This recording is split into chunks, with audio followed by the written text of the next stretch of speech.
আগেই জানিয়েছিলাম সড়ক পরিবহন মন্ত্রী ও সেতু মন্ত্রী ওবায়দুল কাদের গুরুতর অসুস্থ অবস্থায় বঙ্গবন্ধু শেখ মুজিব মেডিকেল বিশ্ববিদ্যালয়ের আইসিইউতে ভর্তি রয়েছেন। এই মুহূর্তে তার সবশেষ অবস্থা জানাচ্ছেন উপাচার্য অধ্যাপক ডক্টর কনক কান্তি বড়ুয়া। সরাসরি চলে যাচ্ছি সেখানে। সকলের কাছে দোয়া করার আহ্বান জানাচ্ছি।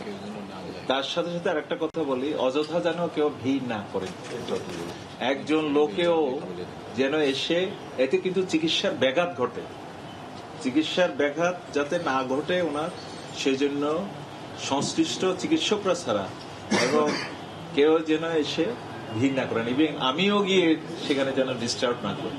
আমি বিশ্ববিদ্যালয়ের প্রধান হিসেবে আমার জনগণের প্রতি অনুরোধ, আওয়ামী লীগের কর্মীদের প্রতি অনুরোধ, ওনার শুভাকাঙ্ক্ষীদের প্রতি অনুরোধ, আমার হসপিটালের স্টাফদের প্রতি অনুরোধ, কারণ উনি এত জনপ্রিয় আমাদের হসপিটালে। উনি যখনই আসেন তখনই ভিড় লেগে যায়, যখনই আসেন দেখা যায় বিভিন্ন চিকিৎসকরা, অধ্যাপকরা এবং উনি খুব সদালাপেয় নার্সরা এবং বিভিন্ন কর্মকর্তা কর্মচারীরা সবাই ভিড় জমে নিল। আমি সকলের প্রতি অনুরোধ যে ওনার চিকিৎসা যাতে ব্যাঘাত না ঘটে, সেই ধরনের কোনো কাজ যেন আমরা না। আর একটা বিষয়ে আমি একটা বিষয়ে রেফারেন্সে আমি বলছি যে আমরা আমাদের মাননীয় প্রধানমন্ত্রী, আমাদের দলের সভানেত্রী জননেত্রী শেখ হাসিনা, উনি কাদের বাইরে এই অসুস্থতার খবর শুনেই সার্বক্ষণিক উনি মনিটরিং এ আসেন। সবসময় উনি আমাদের মাননীয় ভিসি সাহেবের সঙ্গে যোগাযোগ করছেন, অবস্থা খোঁজ নিচ্ছেন। উনি সকলকে একটা নির্দেশনা দিয়েছেন যে এই কাদের ভাই চিকিৎসা করে সুস্থ হয়ে আসার জন্য আমাদের সকলকে একটা নিয়মনে মেনে চলার জন্য নির্দেশ দিয়েছেন। সেটা হচ্ছে যে অহেতুক কোনো ভিজিটর এসে এখানে ভিড় করে চিকিৎসার পরিবেশ বিঘ্ন না করার জন্য। যা কেউ কারো যদি ওনার সম্বন্ধে জানার কোনো আগ্রহ হয়, কৌতূহল হয়, সেটা আমাদের সংশ্লিষ্ট ডাক্তার অথবা মাননীয় ভিসি সাহেবের কাছ থেকে খোঁজখবর নিতে পারেন। উনি ভালো আছেন। কোনো ভিজিটর, আমার দলের নেতা কর্মীরা অহেতুক যেন ওনার ওখানে যে ডিস্টার্ব না করেন, সেই জন্য দলের পক্ষ থেকে আমি সকলের কাছে অনুরোধ জানাচ্ছি। স্যার, একটু আপনার কাছে জানতে চাই, ওনার এনজিওগ্রাম করা হয়েছে, সেটিতে কি এসেছে একটু আমাদের বোঝার মতো করে একটু বললাম যে একটা ব্লক, মেইন আর্টারিতে যে রক্তনালীতে যে ব্লক ছিল, সেই ব্লক পাওয়া গেছিল, যে হার্ট অ্যাটাক যেটার জন্য হলো সেটা সরাই দেওয়া হয়েছে। আরো ওনার কি বাইপাস করার প্রয়োজন আছে? সেটা আগামী 24 ঘন্টা অবজারভেশনের পরে আমরা লাগলে লাগতেও পারে, সেই জন্য আমাদের সবকিছু রেডিও আছে যদি প্রয়োজন হয়।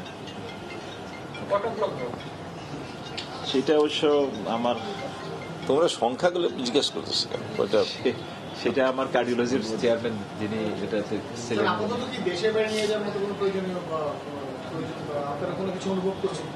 না, এই মুহূর্তে আমরা চিন্তা করছি না। ওকে, থ্যাংক ইউ। আমি আর একটা কথা বলছি, মাননীয় প্রধানমন্ত্রী একটা ইনস্ট্রাকশন দিয়ে আছে, নির্দেশনা, যদি কোনো ভিজিটর আসতেই পারে, আমাদের রুমের সামনে একটা খাতা আছে এবং কলম দেওয়া আছে। আপনারা যারা ভিজিটর আসবেন, ভিতরে না গিয়ে ওখানে তাদের নাম লিপিবদ্ধ করে রাখবেন, কারা ভিজিট করতে আসে। একটা খাতা দেওয়া আছে, কলম দেওয়া আছে, প্রাইম মিনিস্টার ইনস্ট্রাকশন আছে, যারা আসবে তারা যেন ওখানে খাতায় তাদের নাম লিখে যাবে ভিজিটর হিসেবে। ধন্যবাদ। একটা ইনস্ট্রাকশনস না আসা, যেটা ওনারা বললেন, দ্বিতীয় ইনস্ট্রাকশনস খাতায় নামটা আসলে খাতায়, এটা মাননীয় প্রধানমন্ত্রী একদম যদি কেউ আসে খাতায় এন্ট্রি করে নাম, খাতাও রাখা হয়েছে। কাদের সাহেবের কি আগে থেকে প্রবলেম ছিল না হঠাৎ করে আজকে ধরা পড়েছে? এই বয়সে তো কিছুটা ইস্কেমিক, আমরা বলে যে ইস্কেমিক চেঞ্জ, এটা তো আমার করলেও দেখা যাবে যে ইস্কেমিক চেঞ্জ থাকে। তার তো উনি এত বেশি পরিশ্রম করেন, দেখেন সকাল থেকে রাত্রি পর্যন্ত এত অ্যাডজাস্টিং। ঠিক আছে, ওকে।